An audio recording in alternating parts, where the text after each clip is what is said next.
ഇവിടെ ഒരു തോടുണ്ട്, തോട് കാണിക്കാമെന്നും പറഞ്ഞ് കൊണ്ടുപോവാണേ.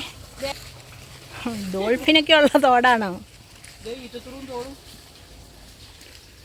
ഡോൾഫിന് കല്യാണത്തിന് വന്നേക്കണേ. നോക്ക് തുറങ്ങും പോലെ ഇതിലേ മുതുമൊന്ന് കിടന്ന് എന്നിട്ട് കൈയും കാലിട്ട് അടിച്ചു. പിന്നെ ഈ തോട്ടിലാണോ ഡോൾഫിൻ കുഞ്ഞുങ്ങൾ ഓടിക്കളിക്കണ തോട്?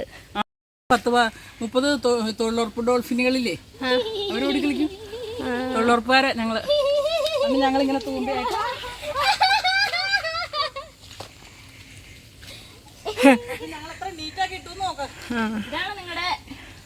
ഈ പറമ്പിലൊരു തോടുണ്ടെന്ന് പറഞ്ഞ് കാണിക്കാൻ കൊണ്ടുവന്ന. ഇവിടെ വന്നപ്പോൾ അത് രൂക്ഷര ഭൂമിയാണ്.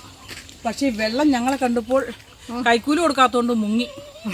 അതാണ് സംഭവിച്ചത്. കൈക്കൂലി വിലെടുത്തു ഞാൻ അവിടെ വെച്ചൂല്ലേ.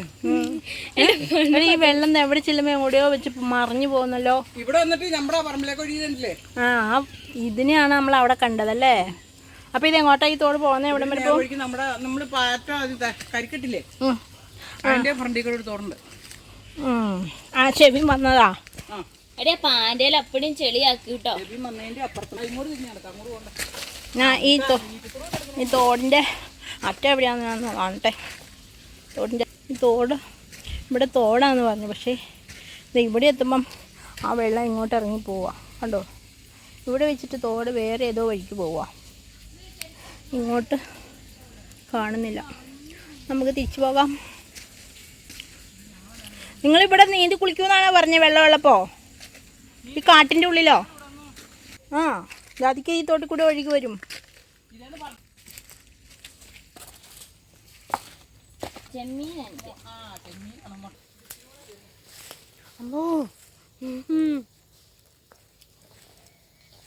മുട്ടത്തൊണ്ട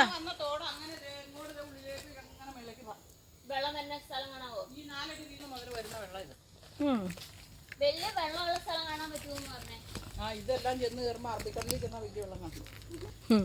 അല്ലെങ്കിൽ നമ്മുടെ പെരിയാറില്ലേ, നമ്മുടെ നെരിയങ്കലം ഭാഗത്ത് ചെന്നാൽ ഈ വെള്ളം. പഴുത്തൊണ്ടിക്കായ ഇനി ഇവിടുന്ന് തന്നെ ചാടരുത്, ഇങ്ങനെ ചവിട്ടിയിട്ട് വഴിയ കരിയിലാണ്. ഇതൊക്കെ എന്ത് സിമ്പിൾ. ഇതാരാ ഒരു കൈ കൊടുത്ത് നിങ്ങളെന്താ ഭാര്യയും ഭർത്താക്കുവാണോ? ഇതൊരു കാലില്ലാത്തതല്ലേ? കട്ടിൽ ഒളിച്ച് ഒരു ചെക്ക എടുക്കുന്നുണ്ടോ? വർഷത്തിൽ 3 വർഷം അയക്കണം. 3 വർഷം ഇരുന്നിട്ടില്ല. ഈ വർഷം ഞാൻ ഇടും.